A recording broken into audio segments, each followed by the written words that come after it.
Well, good morning, everyone. We are in this series at the table, and if you haven't been here the last couple weeks, number one, I would recommend you totally get caught up. But I can imagine this feels like a weird thing to do. Like, what, we're talking about tables today? Like, that's the thing that we're doing? But the reason we're talking about it is because we really believe that there's something special about tables. When there's something special about eating a meal with other people. I know that if we had the time, we could go around and everyone could share moments of their lives. I can think of some of the best moments of my life, just being at a meal, being at a table with somebody and just laughing until it hurts. And there's also been on the flip side, like some of the hardest news I've ever heard has been on the other side of a table. There is something special about tables that kind of makes it so it's more than just like if I was just talking to somebody, not eating or like standing up and like talking to them for like an hour. There's something different about like when I sit at a table with that exact same person and have a meal with them. There's something about it that just draws us closer to them. And we fully believe that a table, it seemed to be like this central tool in the ministry of Jesus. I don't think this was lost on him. It's been said that in the Gospels, Jesus seems to always be going to a meal, leaving a meal, or preparing a meal. There's a lot of meals in the story of Jesus. And so through this series, we've been looking through the Gospel of Luke, which is basically this big narrative of Jesus' life. And what we see is 10 different accounts of Jesus and things happening around a table. And we don't have time to look at all 10 of them through this series. We've just been picking out 4 of them. But we've kind of had this quote that kind of has been leading and guiding us as we've been through the series from Leonard Sweet, author and theologian. He says, Jesus was killed because of his table talk and his table manners, the stories he told and the people he ate with. And so the question we've been asking through this series is, are we using our tables the same way Jesus used tables? Like Jesus was using these tables intentionally to bring people in, to bring in people who were outsiders, to connect with the people that he loved. Are we using our tables the same way that he was? During the time that Jesus was around, they said on average, dinner would be about 3 to 4 hours. Like that was the event, right? Like that was the thing you were doing that night. And that sounds like a nightmare, to be honest. It feels a little too long, but that's because like we live in America, and I just looked up this week, they said on average, the family dinner is about 12 minutes long. Like that's how much shorter we have gotten to make it. And I'll be honest, I'm 100% like part of the problem. Like there are so many times when like our family is like sitting down and I'm like, all right, let's hurry up and eat real quick so we can get on to the next thing that we want to do, right? So we can really start hanging out. When really, that's actually probably one of the best moments. But so how do we get from 3 to 4 hour dinners to these real quick 12-minute dinners, right? There's a huge difference in what you can do across from a table with somebody with those 2 different amounts of time. And I think part of it is just like this busyness culture that we live in America, right? Like we already know about like all the health issues and the mental issues and the physical issues that come from being busy all the time. And even as I say that, you're like, I know, I've heard this before, right? Because it's easier than ever to be busy. Between like technology, things to do, there's always so many things trying to fill our time. And again, this isn't new information. All of you are probably like, yeah, I know we're busy. I've felt it before. I've heard people talk about that before. But the thing is, even though we know this is an issue, we don't do anything about it. Like we stay stuck in our busyness. We kind of just like, oh yeah, I know it's a problem. And then we just don't do anything about it. But I think we kind of have like these 2 things that are kind of trapping us into our busyness. The first one is that I think it's kind of like become like this status symbol of being busy. It used to be that being a successful person meant that you could just like go on vacation, people would do all the work, and you could just do nothing.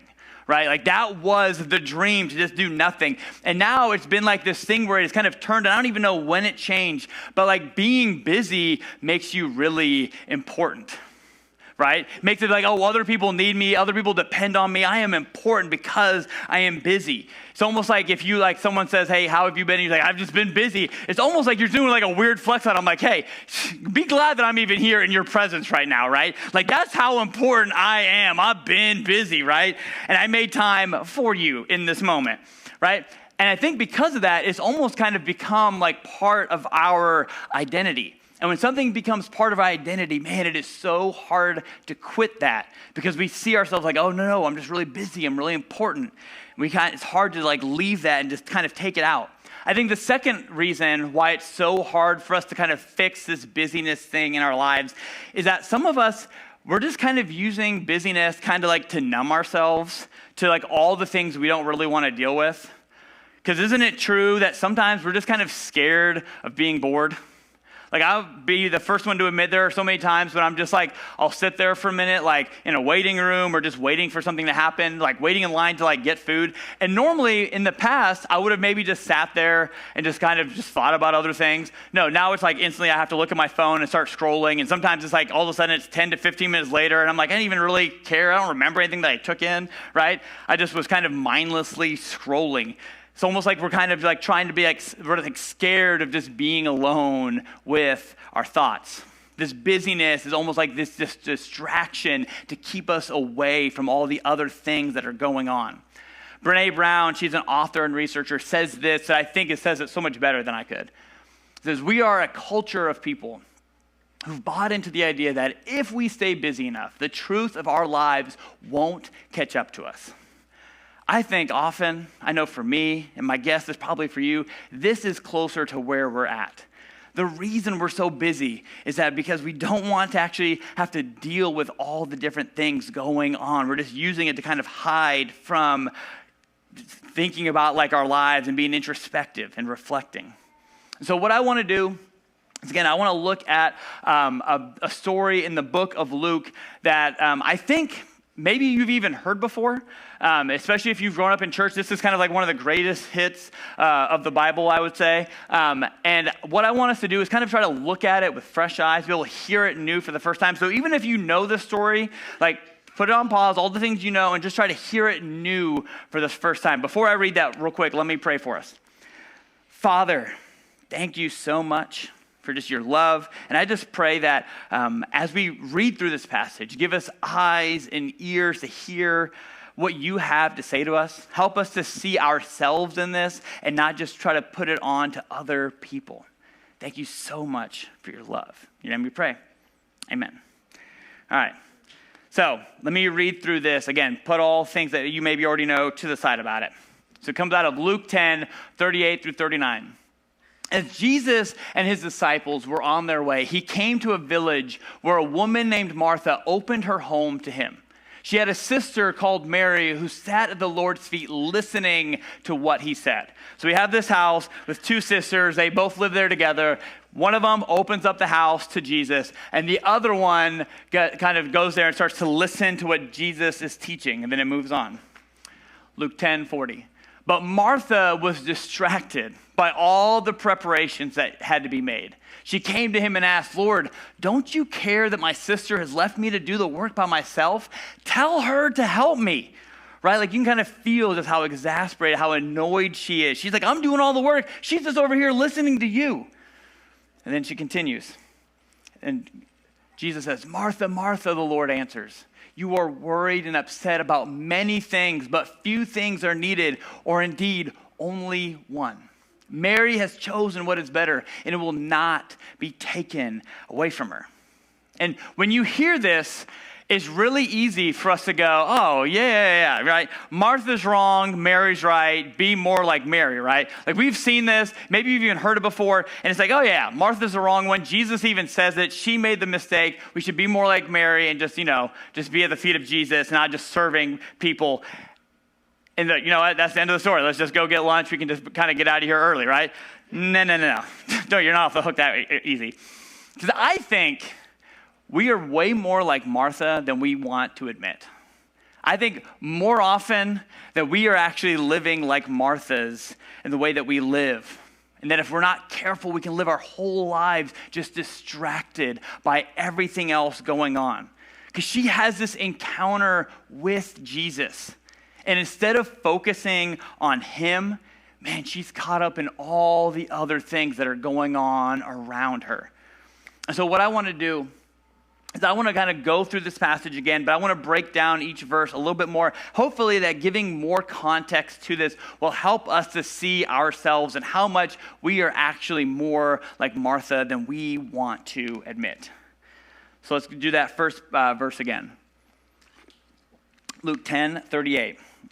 It says, as Jesus and his disciples were on their way, he came to a village where a woman named Martha opened her home to him.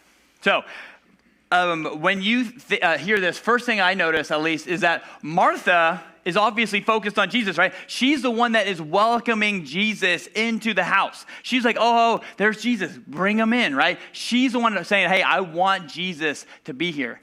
And then the other thing that I learned this week that I've never really thought of is in my mind, when I've heard this story, I'm always picturing like, some dusty road with a whole bunch of houses and Jesus is just walking by himself down the street and she goes, oh, hey, Jesus is here, and invites him in, right?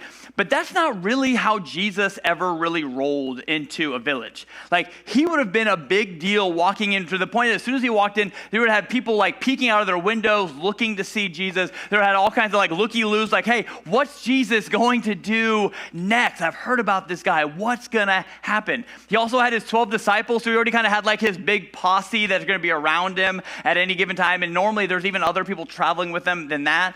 And then actually, in the chapter right before this, Jesus sends out 72 people to kind of go out and kind of prepare villages to do miracles. And right before he gets here, they have actually just returned to him.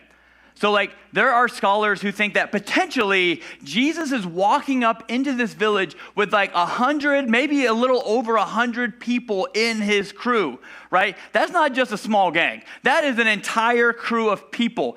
Can you imagine right now if I told one of you that, hey, today for lunch, we'll have 100 of us and we're going to be coming over to your house?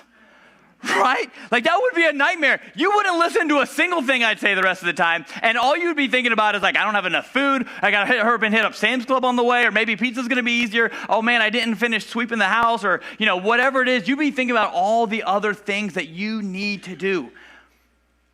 That's exactly where Martha is. There's this whole crew of people, and she is caught up in all these different things. Let's keep going. Luke 10:39. She had a sister called Mary who sat at the Lord's feet listening to what he said. So again, remember, this is Mary's house too. And she isn't doing any of the chores. She's just over here going, all right, I'm just going to sit at the feet of Jesus. I don't know about you guys. Maybe I'm unique in this. I hope I'm not, because then it just makes me a crazy person. But our house at a normal day, I always feel like our house is we have a normal kind of clean that we have when it's just us, like our family at the house. But then when someone comes over, we kind of take it up to that next level where you got to kind of put away some of the things, you straighten up the pillows, all those things.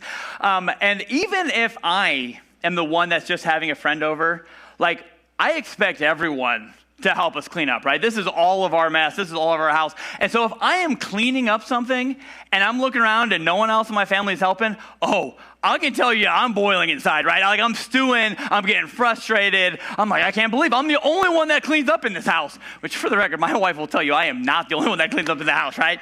But that's how I feel in that moment. And you can imagine Martha just giving Mary eyes every single time, so frustrated, so annoyed. Every time she's walking in, bringing in more food, going, oh my gosh, Mary is still here. Probably going I can't believe she's not picking up on my body language. She is just stewing over this. But Mary is also probably making it even worse for her because she's doing something that isn't normal in this moment. During this moment in this culture, that is what women were expected to do, right? They were the ones that were prepping all the meals. They were the ones doing all the hospitality. It was only the men who were supposed to be sitting at the feet of Jesus. And so not only is she kind of just flipping up all the different cultural norms at this time, but on top of that, this is her house and she's not even helping. She's just focused on Jesus. Let's continue. It says in Luke 10:40, but Martha was distracted by all the preparations that had to be made. She came to him and asked, Lord, don't you care that my sister has left me to do the work by myself? Tell her to help me. You can almost hear the desperation, she is so annoyed. You can, especially if you have kids, you have heard them say this same annoyed voice and tone before, right? But I want to kind of point out there's a couple things in this. The first one is that word distracted. It actually comes from the Greek word parapaho, which actually would mean drag all around. It's almost like, at least for me, I kind of picture like someone like dragging me to another place, like almost like all these distractions that we're trying to focus on one thing and they're being pulled away to something else. I think of my daughter right now. She, for whatever reason, has gotten to this thing where she wants us to do things, but she won't tell us what they are ahead of time. Like, she'll be like, Daddy, come. And I'll be like, no, babe, I'm doing something else. She goes, Daddy, come. I'm like, no, I'm not doing that. Just tell me what you want. She goes, no, Daddy, come. And she'll literally grab my arm and just pull me to whatever it is. And sometimes it's just like, there's this toy or there's a leaf on the ground, right? There's like, oh, you could have just said that before we went, right? But that is like the same, what I'm thinking of, like something just pulling us away. And I think that's exactly what's happening to Martha in this moment, right? She starts this story and she is so focused on Jesus. She's the one welcoming him in. She's the one doing like, I'm going to get everything ready for Jesus, prepping everything for Jesus. And all of a sudden, all these different distractions start pulling her away from her focus. All of a sudden, getting the food ready pulls her away. All of a sudden, like the prep to kind of get the house ready is pulling her away. All of a sudden, she's getting distracted and pulled away by watching what her sister is doing and not what Jesus is doing or what she is doing. And don't miss this, because I think this is a really important thing to notice, is that Martha wasn't really distracted by really bad things, right? Martha was distracted by being a good host, by showing great hospitality. Martha was so focused on doing what we would all agree is a really good thing.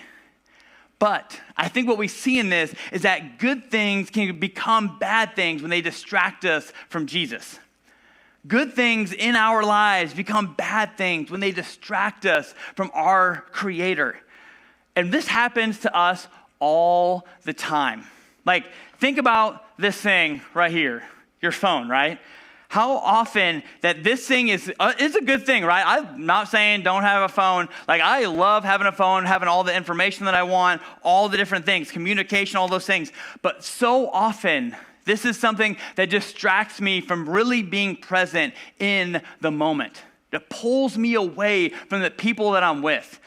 The amount of times that I have been in a room, I was even just at a wedding last night, and the amount of times when like people are like, these are some people that you're only going to see like maybe once a year, maybe once every couple of years, and like looking at tables, and instead of like actually eating, everyone's just looking at their phones. And I'm just like, oh my gosh, we're missing it. Or like just the fact that like, I'm old enough to remember when the first iPhone even came out. I was in college. And I remember before that moment, because I actually was, I think, a late adopter into the smartphone whole thing. But I remember like how much of my life I could just like go out and do things and like didn't have a phone on me. No one could contact me. I was just living my best life. And when I got home, people would just give me whatever messages I missed. And guess what? I felt great. I didn't feel unsafe. I didn't feel like I was worried, like, oh man, I can't believe no one can get a hold of me. But now, like, if I leave my phone at home, unless I am like on vacation, I'm gonna find a way to get that phone, right? Like, I don't care if I gotta drive hours to get it. I'm gonna feel like this anxious, like, oh no, what if someone needs to get a hold of me? What's gonna happen? Like, what if I need to get distracted by something? But it's not just our phones that we can take from good things to bad things. It's also our work. Like work, which I believe is something that we're all created to do, something that we should do. But it is so easy for us to kind of start to find our identity in work. And then all of a sudden, it's not just working during our normal hours or maybe emergencies on the side, but it's always like, oh, I got to check my email, or these notifications are coming through. And all those things that are really small, that could really be dealt with another day, become these really big things that just steal us away from Jesus, steal us away from the people that we are around. It's also things like relationships. I feel like we do this all the time because we were made for relationships, right? We were made for community, but so often, whether it is a boyfriend, a girlfriend, a spouse, that we kind of make our focus all about them and how they're doing. And all those things. And there is a balance, right? There is a part of me that has to be focused on my wife and all those things. But there's also a point where we can get too far where all of our emotions, all of our attitudes, everything about us is just so focused on this one person. And This is just free advice. I wouldn't tell this to your spouse, but like our spouses make great spouses, boyfriends, girlfriends. They don't make great gods, right? Like don't tell them that this week. Don't like when they're mad, don't say, hey, you don't make a great God. It's not the move. But, right, there is like a line that we have to like, we can take any relationship and take it from a good thing to a bad thing very quickly. I think the same thing happens with our health, right? Like I value health. I think everyone in here would probably say they value their health, right? But there is also a point where we can take it to the point where that's all we think about. I know people like they wake up in the morning, they're already like doing research on like what they can do for their body. They're like in the gym for 8 hours a day. Like that is like their only thing that they are thinking about. And they've taken their health to a point where it's too far. And I think at least maybe for me, the hardest one, maybe it's just the stage of life that we're in is kids. Like I think so often with kids, as parents, you are just used to like, part of the deal is like you are just pouring out yourself. You're like giving of yourself to like help them, grow and be the best version of themselves, right? But I also think we can take it so far the other way, where sometimes it's like every single moment we are awake, it is doing things, taking them to different events, taking them to different sports, to the point where we miss out on being part of community. We miss out on Sundays. We miss out on all the other things, and we're just running on empty all the time. You're not really doing us a benefit or that kid a benefit. We've taken those good things and cranked them all the way to the point where they are a bad thing. Tim Keller, one of my favorite pastors and theologians, said this: idolatry happens when we take good things and make them ultimate things.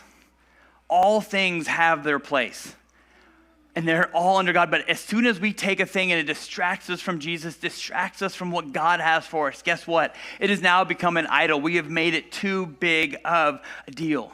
I think just like Martha, we are so good at finding all those good things in our lives and making it so they block us from the great things that God is calling us to.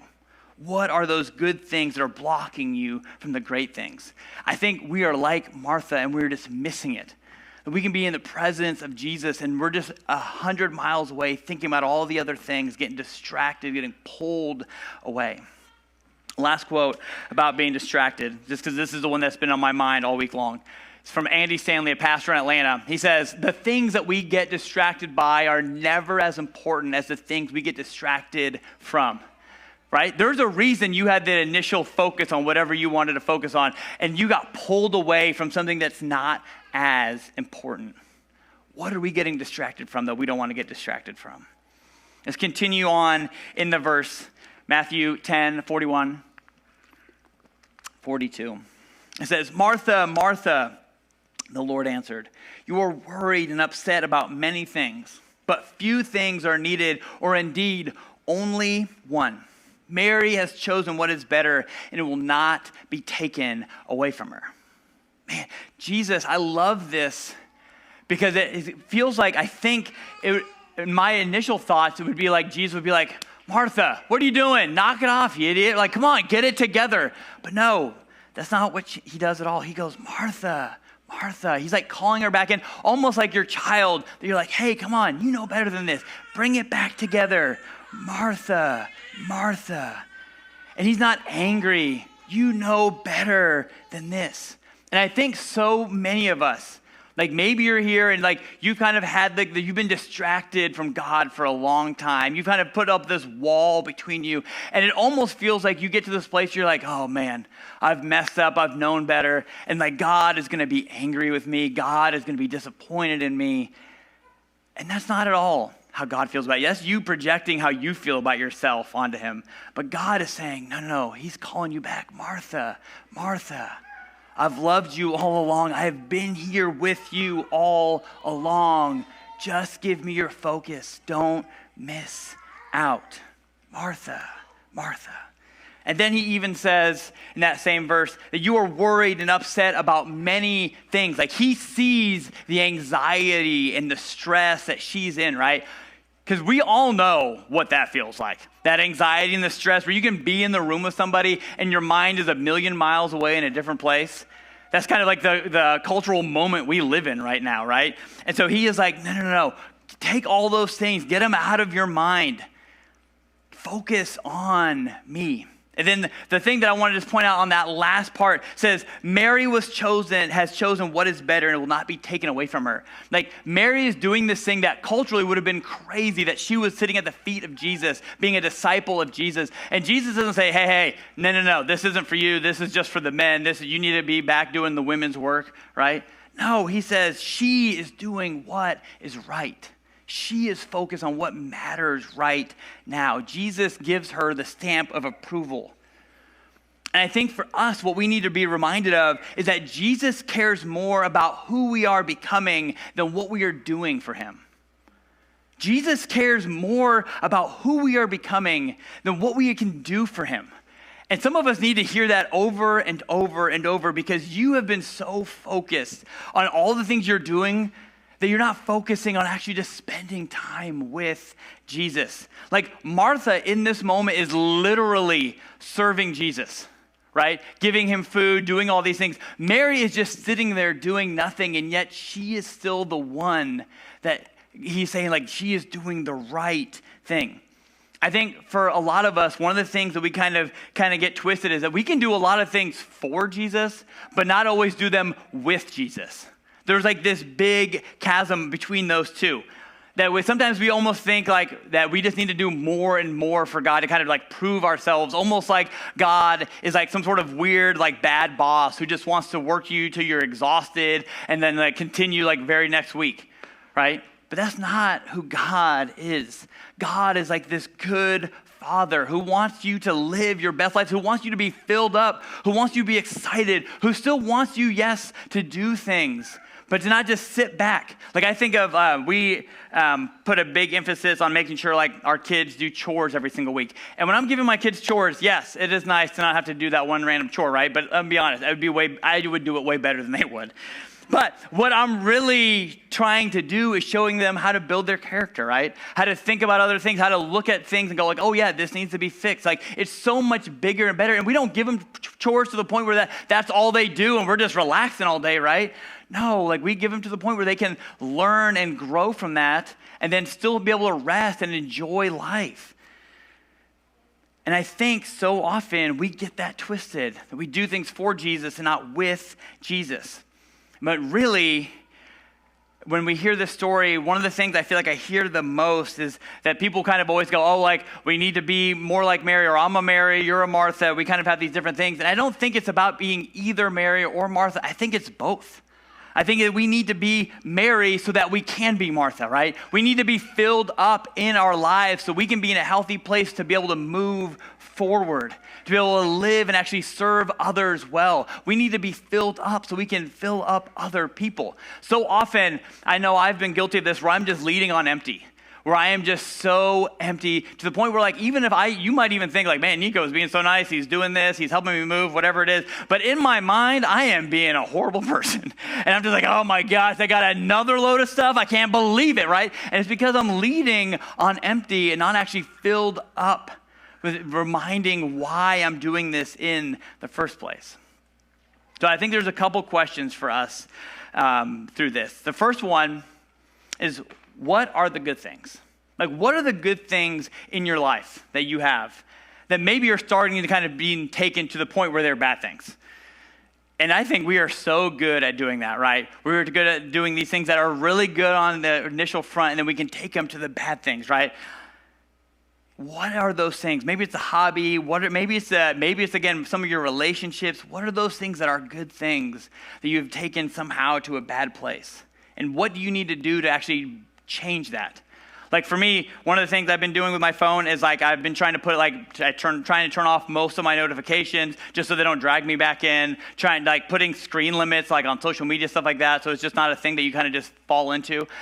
And it's not going to be easy. But it's going to be one of the best ways, because sometimes when we have something we need to like change from a bad thing back to a good thing, sometimes we might be able to just limit ourselves a little bit and it'll be fine. Other times we got to completely remove that thing from our lives for the time being until we can kind of handle it in a way. So what are those good things in your life that have turned to bad things? Second question is, what is weighing you down? Like, what are those things that like you have picked up, that stress and anxiety, maybe someone else has given to you, maybe you've put on yourself, or you have tried to kind of control a situation that you weren't meant to control, Because at least maybe I'm wrong in this, but for me, most of the time when I am really stressed out about things, it is about something that I can't really control. Like if my daughter walks up to me right now and says, "Hey, Daddy, can you read me a book?" Guess what? I got zero stress. Because I'm like, I can read a book. I can read a kid's book. I can't read every book, but I can read that kid's book, right? And I could read that to her and I would just bring me joy, right? But as soon as I start trying to figure out other people's expectations of me, trying to figure out like, oh, are they going to connect with this? Are they going to do this? Or how's this meeting going to go? Guess what? I can't control that. It's almost like, and I think this is true, that we're not strong enough to do that. That's what wasn't made for us. That those things are things that we should give to God. And that His strength alone is going to be able to do it. We're not strong enough. Hear me when I say that. You're not strong enough to handle those things. And if you're feeling that kind of stress, that means that wasn't for you in the first place. That's not for you to control or to handle. And the third question is, how are you going to rest in Jesus? Like, how are you going to be able to slow down a little bit? Put that practice in your life so you can be filled up, so you can pour out and serve others in a healthy way, not just in a state of exhaustion all the time. And for some of you, maybe you're like, you know what? I've never really done a quiet time. Like maybe for you, like that's your first start. It's like taking like 5-10 minutes of your morning and like just starting like, whether it's in prayer, reading the Bible, finding ways to kind of just like reconnect, to just pause, to slow down and figure that out. Maybe for some of you, you've been doing that for years and you feel like you're kind of like to a point where you've maybe kind of made it like a routine or mundane. Like find new ways to mix it up. Whatever that is, we got to find ways to be able to just pause and slow down and realize why we were created the way that we were. Try to figure out how to slow down from the busyness of all these things so we don't miss out with all these distractions on the things that really matter in our life. So what I want to do this morning, is I want to kind of end us with just a little time of reflection. We're going to have some keys played here in the background, and I want us to kind of just take a moment, because man, I would hate for us to have this where we talk about slowing down, and then as soon as we say amen, like you're already thinking about lunch, you're thinking about all the other things that's going on today, you're thinking about Father's Day, you're like Joel's talking, you're like, I ain't gonna listen to him because I didn't know I'm getting lunch, right? Like all these other things. I want us to just be able to take a moment right now to be able to just slow down, just be in this moment and just reflect and just spend this time with God. And so what I would love, if you feel comfortable, is just to close your eyes, put your arms out with your palms up, so you can just take in what God has. And I'll lead us through some questions and read some verses for us. Just inhale and exhale. Let all the stress start to melt off. Inhale. Exhale. I say to the Lord, you are my Lord. Apart from you, I have no good thing. Psalm 16:2. Take a moment and just in your mind, make a list of all the good things, all the blessings that you have in your life, whether it's people or things, experiences, opportunities. Just make a list.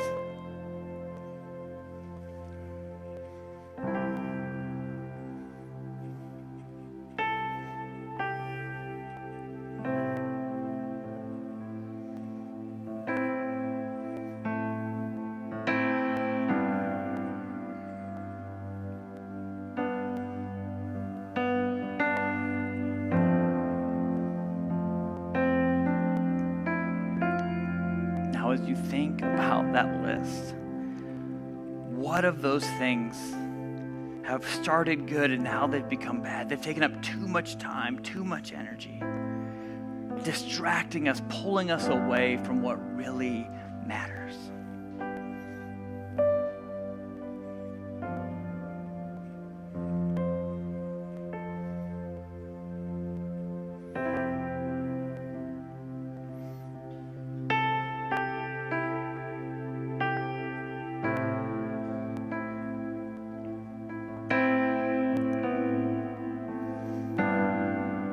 Come to me, all who are weary and burdened, and I will give you rest. Matthew 11:28. What's weighing you down right now? Pay attention to how your body is feeling. Are you feeling anxious? Are you feeling tired, exhausted, angry? Take all those things, all those extra thoughts, all the stress, all those things, just lay them out in front of you. Imagine them like little rocks, all these different things that you have that are causing you stress and making you anxious.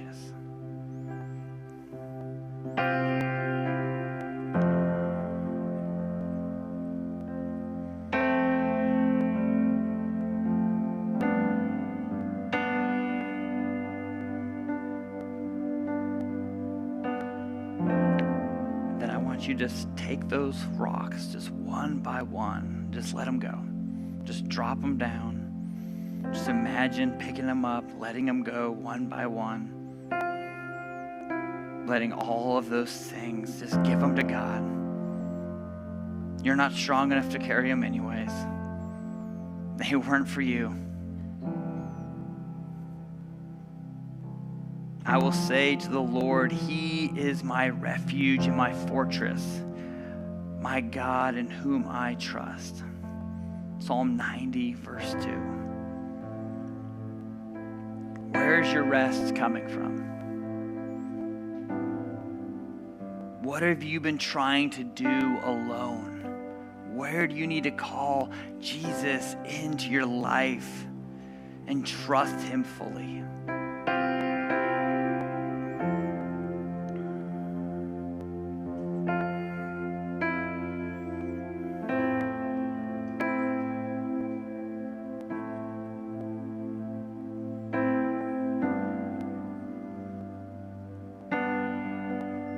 Father, thank you so much for your love. Thank you for your patience. Thank you that you care about us. You want us to be healthy. You don't want us to just run ourselves on E all the time. And that no matter where we are right now, you are just calling us back. Martha, Martha. You are expectant. You love us. Help us to be people that can slow down and keep the important things, and all those other things can just fall away so that we can focus on you and who you are. In your name we pray. Amen.